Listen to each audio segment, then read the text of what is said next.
Welcome to Warblog. I'm going to play the Nabilar Advance for the third time.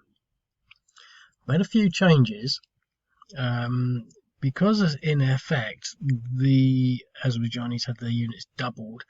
I have actually added some additional Armenian units, notwithstanding the ones on the air defense units there and there. But on turn 8, 9 and 10 they will get some motorized reinforcements from here, probably about 10 companies, so it's not insignificant. And I think that will off balance the overall huge increase in doubling the capacity of their sort of infantry from 223s to 443s. So all that said, I'm going to start playing. So the initial impact, of course, is that I won't be able to take out his air defense units, and I think the air defense units are going to be key to that. Now, I'm going to actually force myself to play a different strategy. In the Armenians are going to play a falling back strategy. I'm still tempted to sort of try and hold them back for as long as possible to engage them as early as possible, but I want to sort of play slightly differently. So, airstrikes. What can we do with the first airstrikes? Well, the thing is, if they're going to fall back, possibly focus on strategic airstrikes. For example, artillery. 1, 2, and engineers. Now, one thing is also important. What we've seen is the Armenians, apparently. I mean, it's only me playing, but the Armenians have a tendency to put mines or earthworks along this line, or there's going to be a lot of activity, engineering activity in here before we get there. And no matter how I look at it, it does still feel like Pickett's charge. They're getting to the stone wall to find all these blue uniforms behind the blue wall.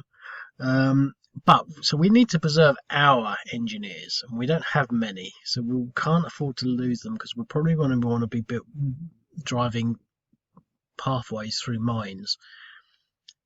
But in the first instance, so thinking strategically, we could actually attack units here.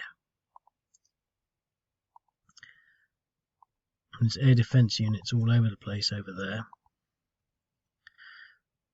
Ooh, I'm going to change that. So we need some infantry at 3F. Okay, so I've now put in some infantry in there. And I do like the word strategic in the implication, in sort of in the application here, in that we're thinking not just in distance and space, but in time.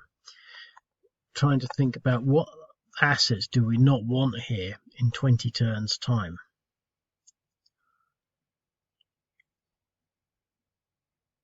I don't know really. I think I'm going to focus all of my drone strikes down here.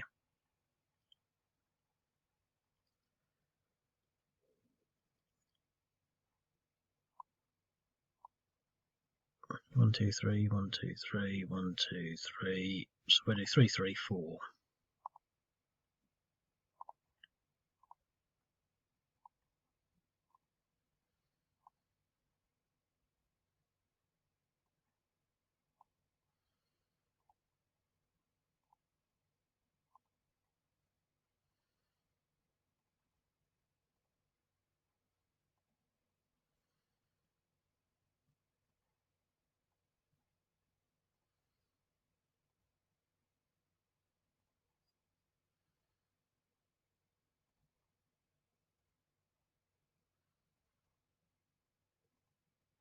Now, the interesting thing about that is that I haven't done a lot of damage. 0.7, 0.2, 1. In fact, it's crap. And now I want to get my engineers out of that stack. Now, why won't they move? What is it about that? If I move him, I bet my artillery guy moves. No. Whew. What I was going to say, the reason it was interesting or good is because if they move, they will keep those. If they do that strategy that I said, they will keep those depressions to not. So it is still effective, but it's expensive use of an entire turn's worth of drones. Because if my strategy was to move them back, now I'll be able to engage next turn with the engineers at the very least, which isn't up to much. I'll be able to hit them with my artillery. But if they were to move, and I'll be that much closer, I'll be a turn closer. So if they stay, they'll be able to recover. So it's a wasted turn of drones. But the thing is, that means they have to stay. When considering the strategy is to move away, you could argue that's a beneficial effect of the drone strikes, or they're not entirely wasted. So here we're playing a slightly different game. Now, I think in the first instance, I want to go for space. And when I mean space, I mean that, because there's not much I can do, is there really? Okay, what have we got in here? 3 infantry units. Okay. Take some of this. Get some. Get some. Okay, artillery. Well,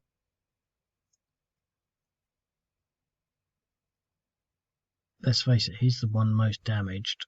He's the furthest away, so let's hit him twice.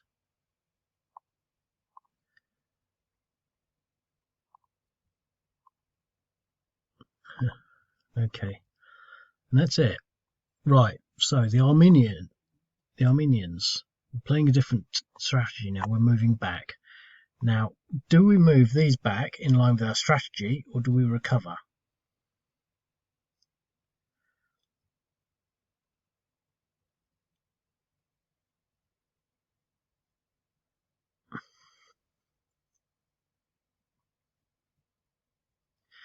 I'm only going to leave him because he needs to recover. These two can sort of afford not to recover and maintain our line falling back.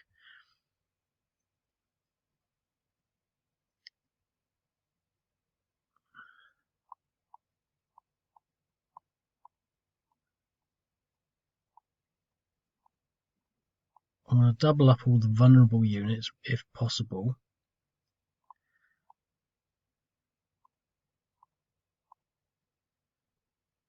How can I get him with someone?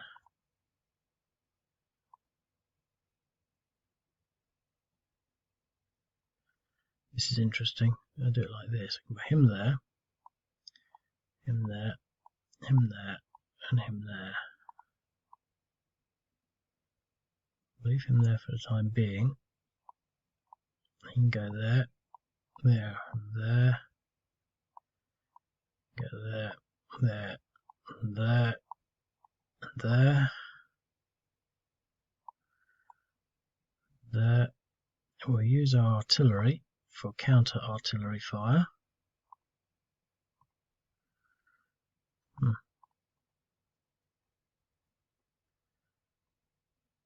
Engineers, what can they do?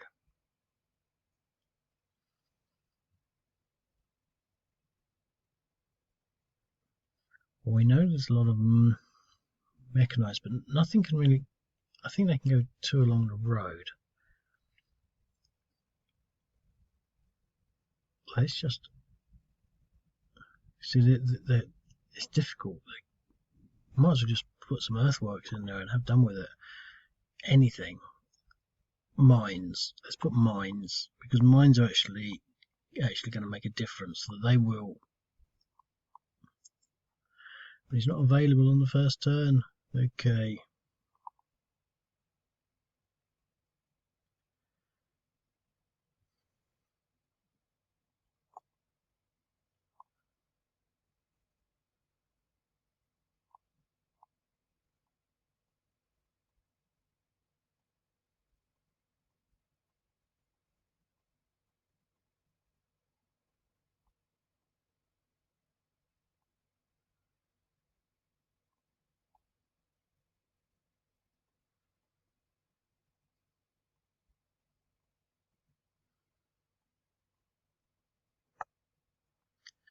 So we want to get our engineers over this river, I think.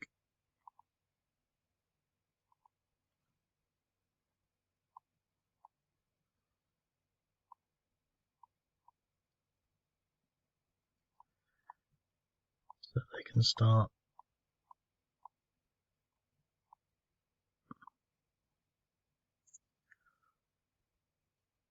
building something along here.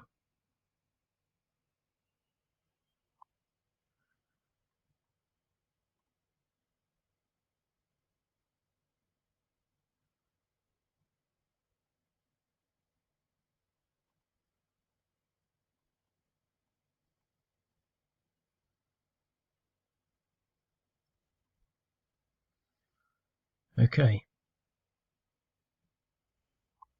so they're running away now.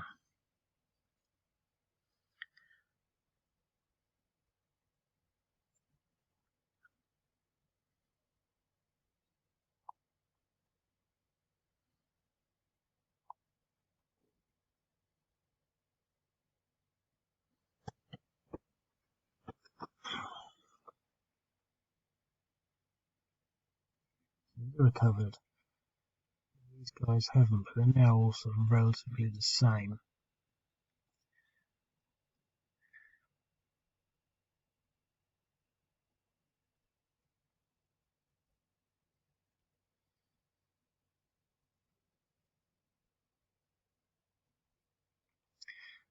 I'm going to go for them again. 3, 3, 4.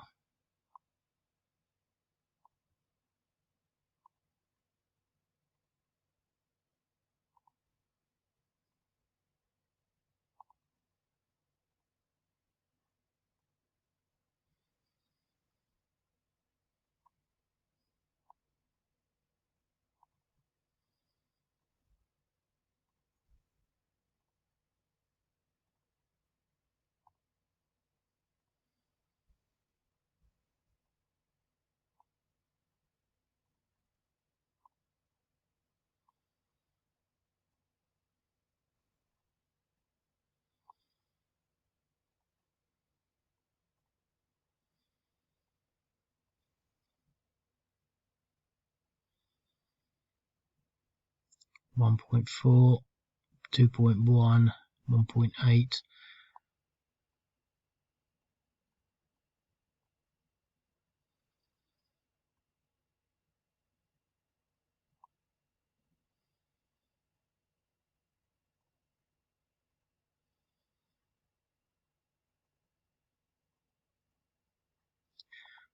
Okay, so they're taking a pounding even in retreat.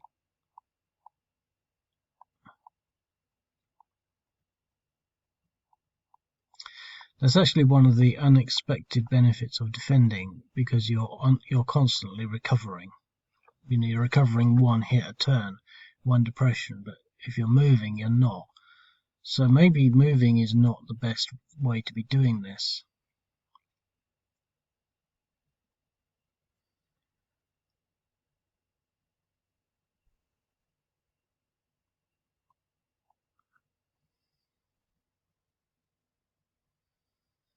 See, they can move 2 along these roads, which is why it's important maybe to block them.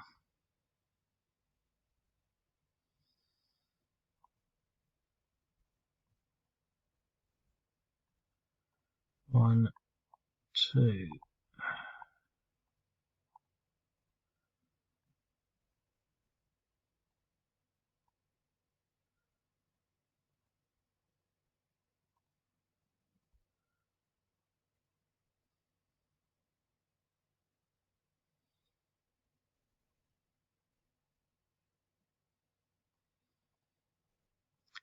Okay. Minion turn. So, running away.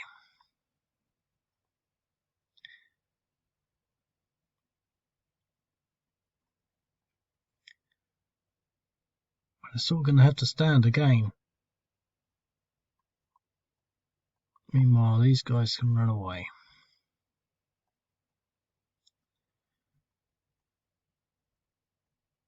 Let's build some mines.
Let's build some mines there.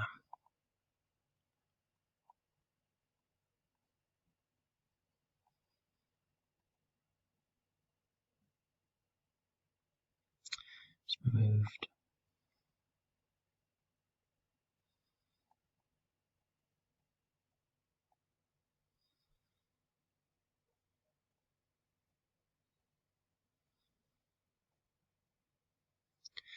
Okay, that's that.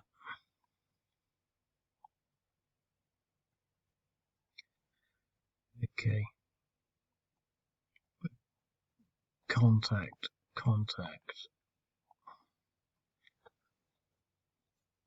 I'm not sure this is actually a better strategy, because I get the feeling that I'm going to be able to destroy these units.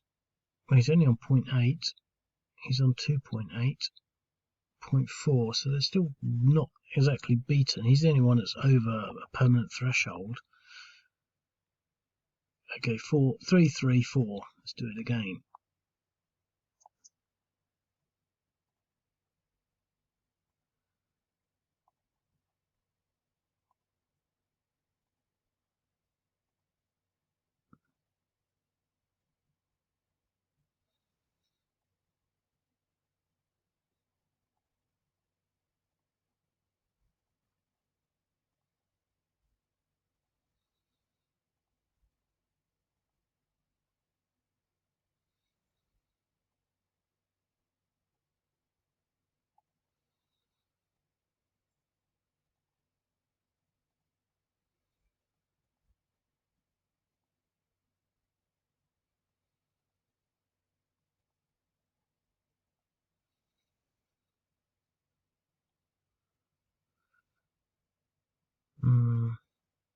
Artillery.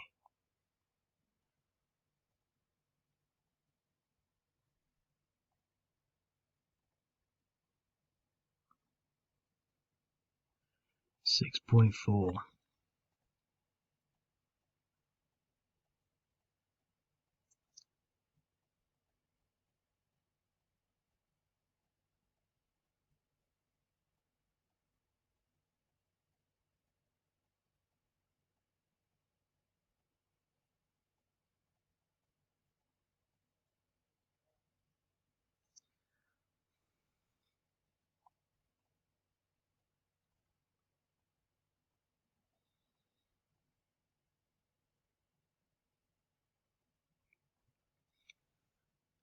Okay, and here.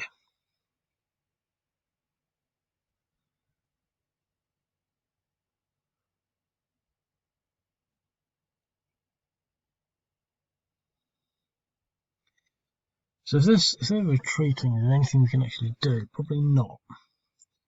Can't really outflank them. The only thing we can do is try and get the roads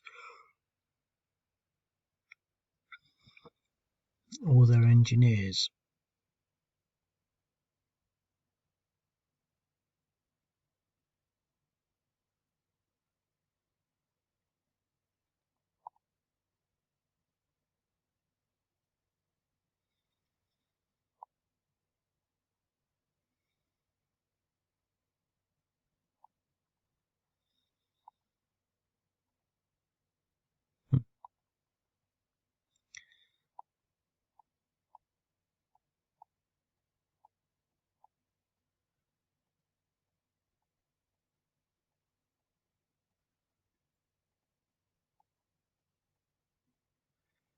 Yep, the roads are effective for the mechanized units because they can go 2 hexes along them. But there aren't really enough roads.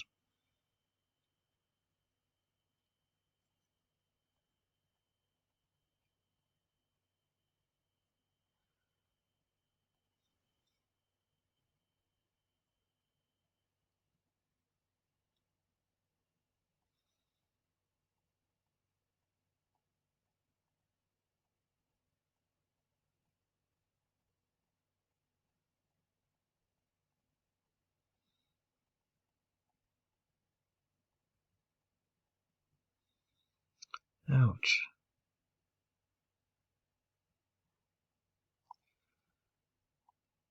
Lines.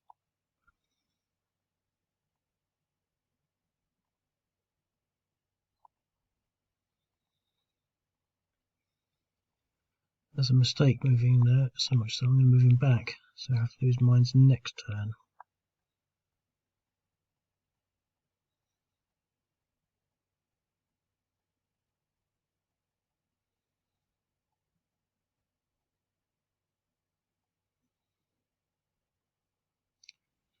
We don't want to go through a minefield.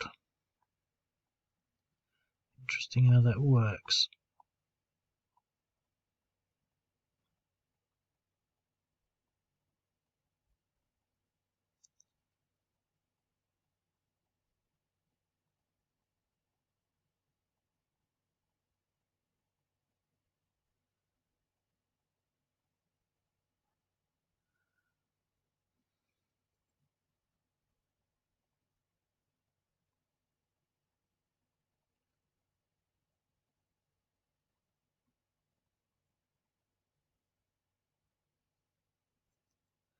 What I really need to do, and I can't bother to do it now, but I feel that it might be imminent, is setting the mines so that friendly forces can move through them. Because at the moment, if Armenian forces go through these mines, they suffer the same effects as the Azerbaijanis, but presumably they would have maps and know the safe routes through.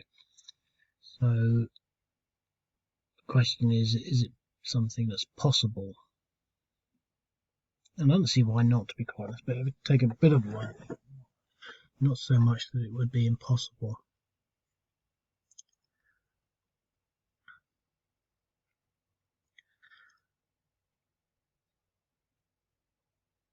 Okay.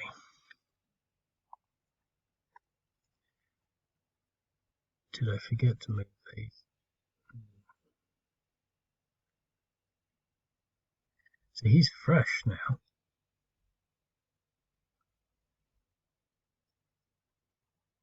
334.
Hopefully, we can eliminate him. That's good. That's even better, but he's still there at 10.1.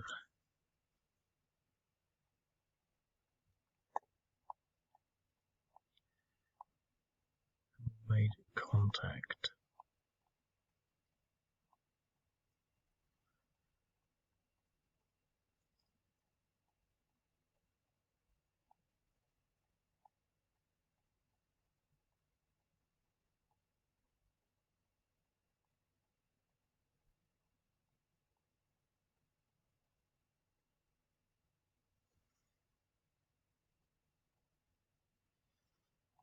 And I want to preserve my engineers, actually. Here.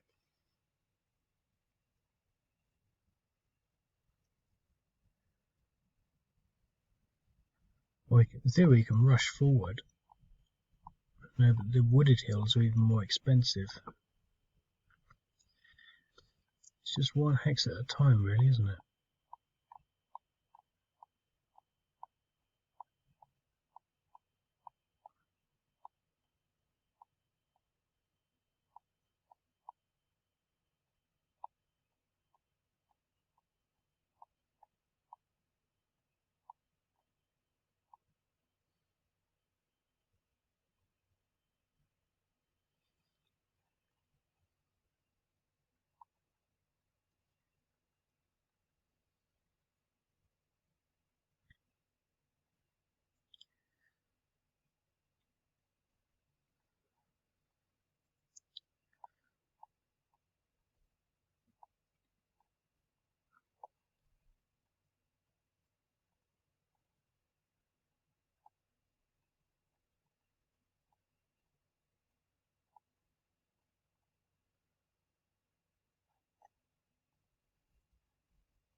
Okay, I can leave it at that. I might continue later, but I can't afford to sit here just playing all day. But I think it's an interesting strategy because we've maintained all of our units over here basically, and we've only really lost one unit. He's yet to be he's yet to realise he's dead. But even so, he could probably rumble along and, with some luck, live out the battle like a man with no legs and arms. So I think the question really is, how effective has their defensive retreat been in light of the strategy I previously played? I think that's a reasonable question to ask, because they did really well last time. Well, the first time. The second time they sort of didn't. But we've had some changes. This is a phenomenal game. The only thing I'm not liking about it is the fact that I had to scroll to this bit to see this section, and then down here. And it just goes to show really that this could be a game in its own right, and this could be a game in its own right. Just those squares. But well, the thing is, I like I don't know, broadening the perspective of what's possible.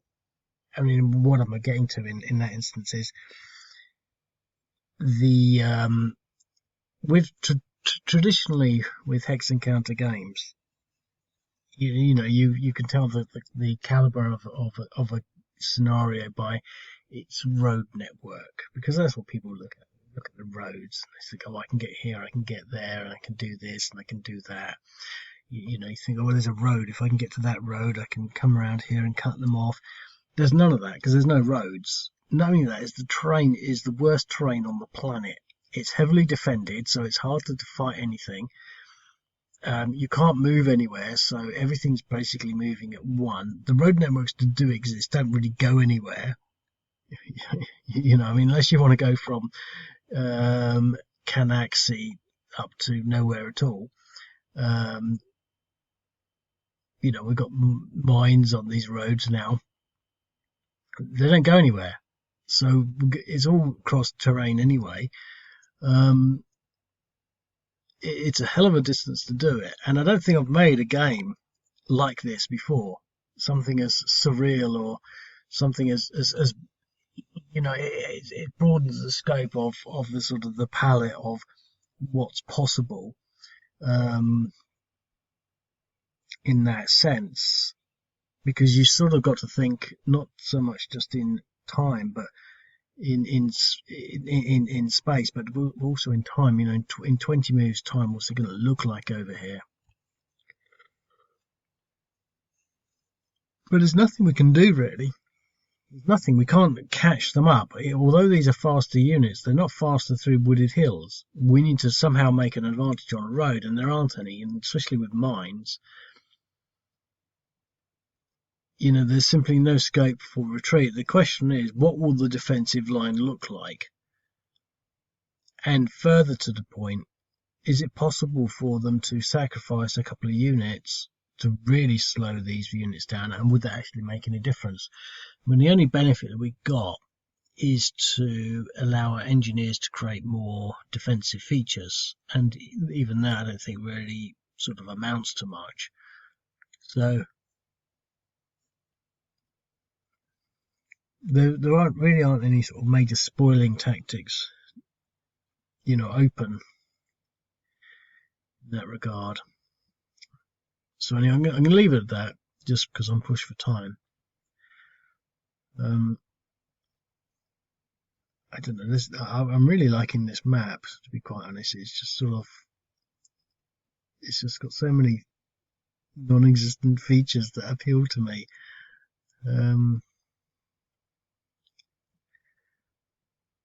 I still feel that the Armenians are not going to win.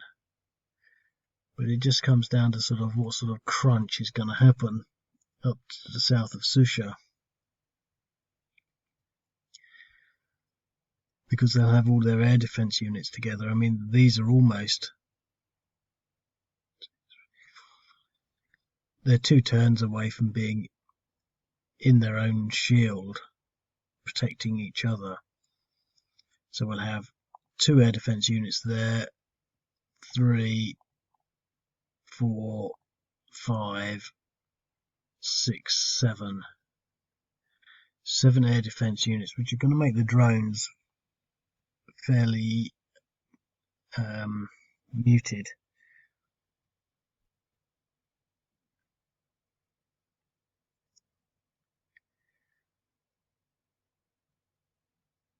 So that's the nature of a defensive retreat.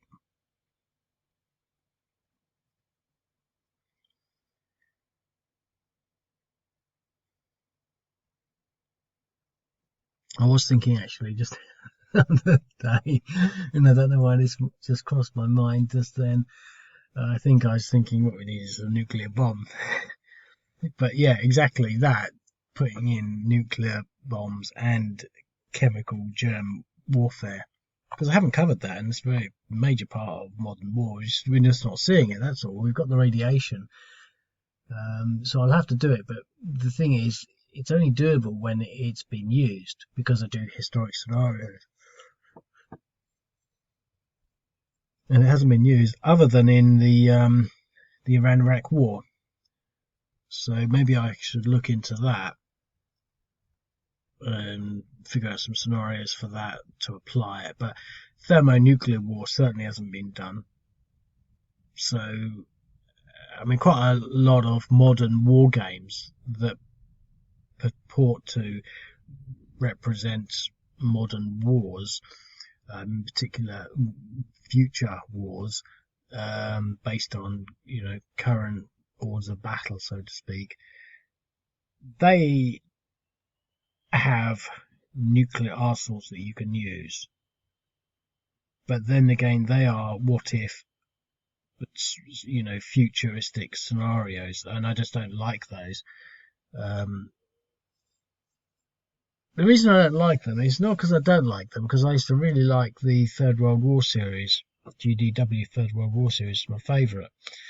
It's the only game I really looked at, and I love the idea of what you could use and what you could do. And I'm pretty sure you had nuclear warheads in there. I can't remember what the implications were, but these days it just seems to me that people want to purport modern war without actually looking at what modern war is, by looking at what's actually happening. This is modern war. The whole idea that America is going to fight Russia across Europe is, I wouldn't want to say it's unthinkable, because to be quite honest, especially over the last year or two, well, especially over the last year, let's put it frankly, I wouldn't put it beyond some force or some power bringing about just such a war like that. They clearly, there are people in power that have the ability to push the right buttons that probably don't care, and that's sort of, I wouldn't say it's scary, because obviously it is, but that is the unnerving reality of how power works, really. This whole idea that, it will never happen in this modern world. Well, that's what I said in the First World War and the Second World War. And we've had this virus thing, and I'm just sort of thinking, well, that they might do it. I mean, it's just a game. And obviously, in the understanding of war, only some places would be hit, and then there'd be, oh, well, we're all going to live together now as we rebuild. And that's what it would be. It would be 2 superpowers hitting each other with the intention that it would consolidate government control over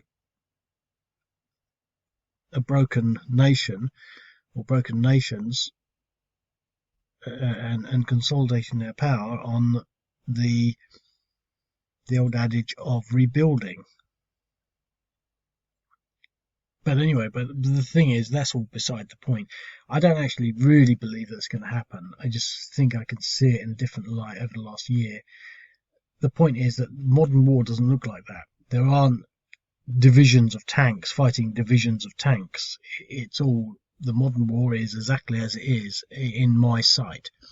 It is Syria, Libya, Afghanistan, and also Ethiopia, Tigray, Nagorno Karabakh, Ukraine. These are all places where literal wars that define what modern war is are happening. If modern war was only Boko Haram in Nigeria, that would be what modern war is. There's no point in having aircraft carriers because I don't actually think Nigeria has a coastline.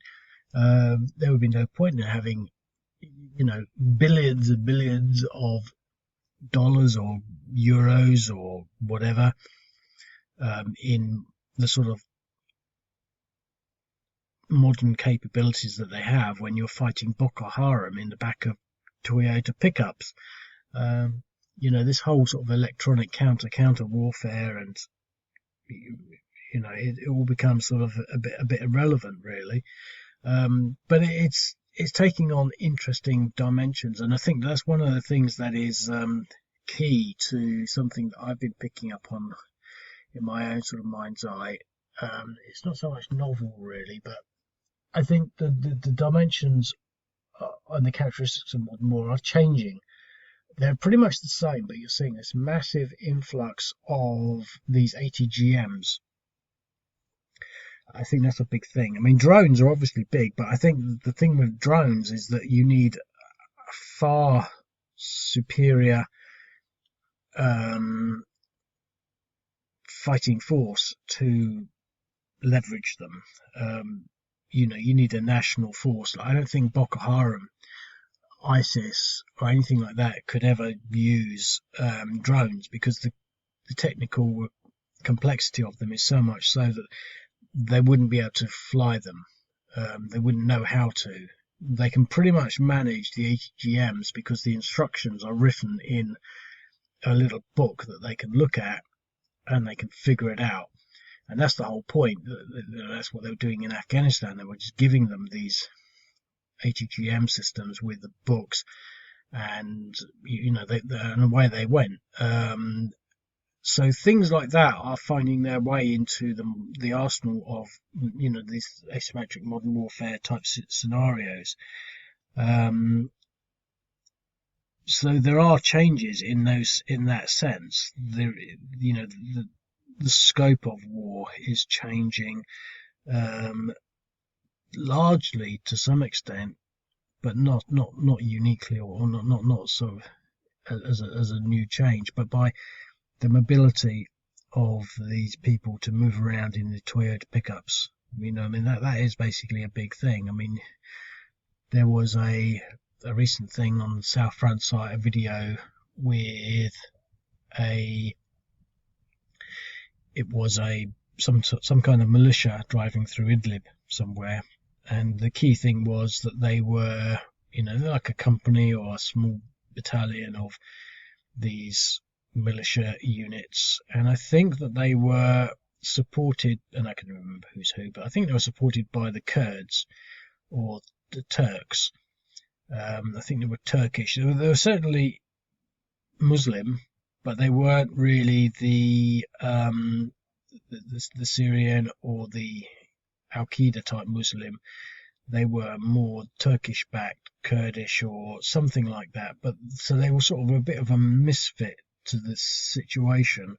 But they were driving through this town in force, honking their horns. But the thing is, their entire, convoy was almost brand new, pristine pickup trucks, and it's just sort of, it always makes the mind boggle, really, when the people that actually play modern war for real are not spending, significant portions of their gross domestic product on weapons of warfare. They're buying R RVs, recreational vehicles, and driving around in them. And when they get blown up, they get another one.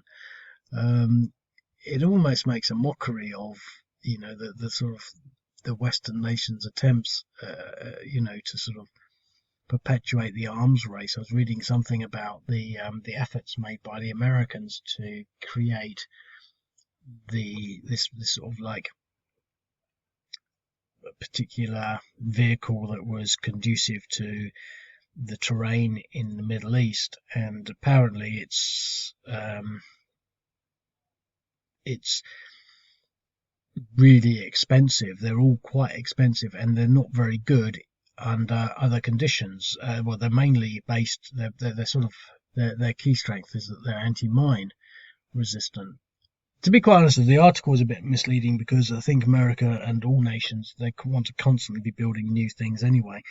But they're saying that they left a lot of these vehicles behind because they couldn't afford to bring them back. It was just not worth it.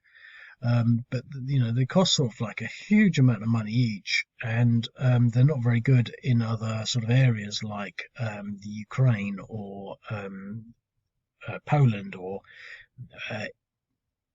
Eastern Europe.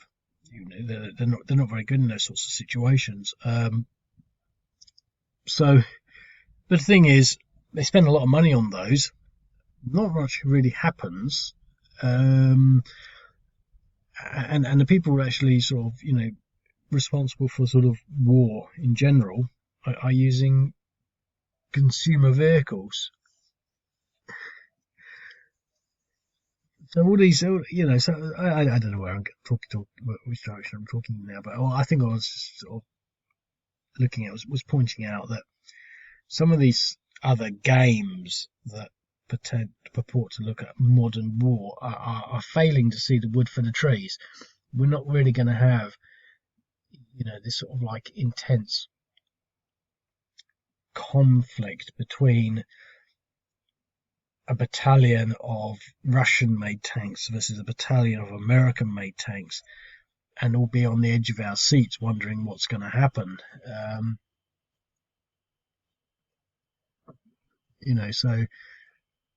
So that's that really. I mean, it doesn't. The arguing and discussion really doesn't go much further than that. I mean, it really is just a case of these are just hypothetical situations. But I mean, they're not beyond interest. But I certainly never look at them. I don't understand the first thing about because a lot of these people will sit there and say, oh well, this tank has super duper armor and this type of optics, and I think if it enters this game, it's called armor, and that's it. I don't define it as anything else. If it's exceptional armor, it will just have high ratings. If it's old crappy armor, it'll have low ratings. If it's proportionate to another nation's armor, it will have proportionate ratings. So I don't really, quite often you have on Southfront, you'll have infographics for something or other. The infographics for the MiG 450, with its super duper hyperdonic, missiles, and it's sort of like lots of data, and they're always interesting, and I think it's candy. There's sort of things that kids would like. But it never really means a great deal to me, because what's happening on the ground is people shouting a lot, driving around in RVs with big 50 cal machine guns welded to the back, and that's what they're doing. And they've obviously got the shopping list out. They've obviously got a budget or their pocket money, and they're obviously not buying. Like Saudi Arabia is. See, that's the thing in the Yemen civil war. You've got the Houthis, mostly clad in sandals, their sidearm being the little bendy knife thing, and the Saudis are buying brand new, really, really expensive kit from the United States, which usually ends up on fire. Why don't they start buying Toyota pickups? Maybe they are actually doing that. I don't know, but it just seems to me that it's all about expedience. I think in many regards, financially. Yeah. So those are the I don't know how we got there really from here, but just to finish up, I do like this map, and I particularly like the colours. I like the blue and I like the green. I think that's one of the things that I like about Warblog in general is, although it's not always the case, and I have actually deliberately made it difficult to differentiate between one set of counters and another. Quite often, the colour schemes are very apparent. You can see it's the blue guys versus the green guys, and this game actually has another little merit that I would maybe mention, is that it's one of the first ones that I've played for a long time in memory where it seems that maneuver warfare, although it's just a retreat, is what's happening. And I think that in war, but I wouldn't say this is exact or in all war, but I think in a lot of instances it's a lot about maneuvering. I mean, I picked this up in the American Civil War in a number of battles where troops, the armies would they were constantly trying to outmaneuver each other. They would move from one position to another, and then they wouldn't engage. The other player would, the other army would then move somewhere else. And they got into a situation where they had their back to a river or something, and there was a big major battle where just such a thing happened. I just cannot remember the name of the battle, but they spent weeks outmaneuvering each other. And then I think the Confederates or the Union, obviously it's one of those, isn't it, had their back against the river, and there was a big fight, and they actually won, I think, or they lost. Yeah, again, it's one of those. It's quite likely. I seem to remember a lot of them had to swim across the river, but I quite often thought about doing something like that, because I think that's what's happening. I mean, we're talking about the mass situation, and that place in men.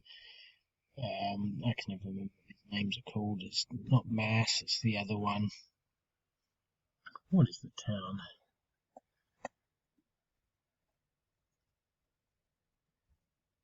Yeah, Tadwin. Yeah. What was the name? I couldn't remember. Marib.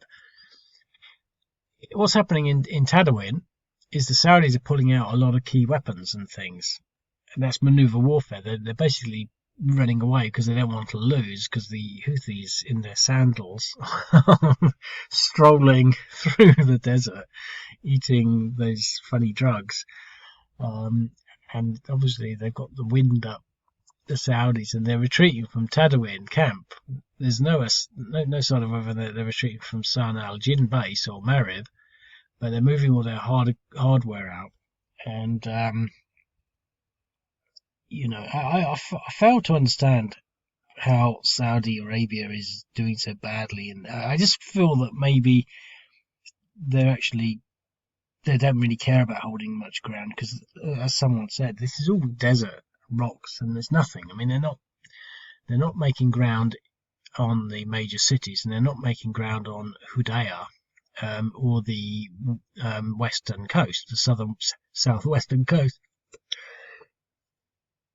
Now, these are difficult places, so it could be that Saudis are really not actually trying. They don't really care too much about Marib. It's not strategic enough for them. They've got these outposts that hold on to them, causing a lot of long-term attrition on the part of the Houthis, because they're having to actually fight the offensive, and all the Saudis are doing really is just having a fighting retreat across terrain that means nothing to them, whilst at the same time they're using a lot of air power, presumably drones as well, to constantly bomb the Houthis. In the concept, and this is what I think they're trying to do, that the Houthis will get bored and go home, well, maybe not quite, but they'll become so fatigued and battle worn, because you've got to remember, it's not just the Houthi fighters, it's their base, their population base, and as soon as a population base turns against them, and I think the Saudis must be thinking, there's only so much that anyone can take of war, and so the Houthis have to have some kind of base that's getting tired of the war after so many years, so much so that they will stop supporting them, stop offering them succor and hospitality, in the literal sense, finance and arms, and then the Houthis will die out given time. There must be some real cultural conflict for them to carry on, as they have. And to some extent, it's an interesting war because it's not like any of the other ones that are going on, which are mostly, other than quite a few of them actually, but they're not fundamental Muslims or radical Muslims, or that's not what's happening. In obviously everywhere else, it's ISIS, isn't it? Al Qaeda and all of that. These people just seem to have some other cultural challenge, and I don't really know what it is. To be quite honest, I don't even know anything about the Yemen war other than what appears to have happened. I can never remember which way around it was. There was an election, and the Houthis were not voted in, and the Hadis won, so the Hadis became the official government, but the Houthis just couldn't stand that, so there was a civil war, and they're fighting, along those grounds, and that's the way I've sort of seen it. I think, but it might be the other way around. I don't know. It made me think, actually, not so much that directly, but I was contemplating. I mean, obviously we've got Donald Trump, the President of the United States. I mean, you've got to sort of ask yourself the serious question: what are the chances of him saying, right, I'm not having this? Just like, say, an African president, and calling on his loyalty amongst the military to resist that. So, right, okay, no, we're not accepting this. We're not accepting electoral fraud. We're calling what do you call it? Martial law, and the troops are going to be out, and we're going to deal with this. There's fraud and basically holding on to power using military means. It is not beyond the realm of possibility. Nothing is, especially in these strange times. I don't see that happening, but you've got to ask yourself, Donald Trump is actually capable, not because he's mad, because he's a president, of leveraging that, and he would get support. There would be a house divided once again in the United States. Now, he's already given his intention of not, of handing over power, and he's obviously going through the legal means of going through the courts. He's already accepted that Biden will become the president, but he's also not accepting the legality of the situation, and is currently, pursuing legal recourse to that grievance, etc., etc. So, but at the end of the day, there's that is a possibility. I have no idea what sort of modelling or body of whatever would be actually considering the possibility or the implications of such a thing.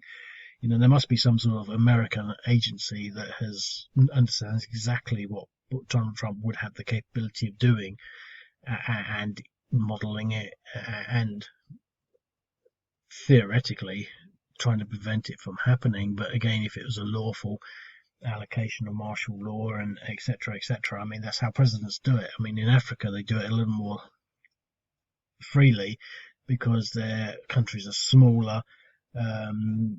The people are more likely to support the concept of a new hope through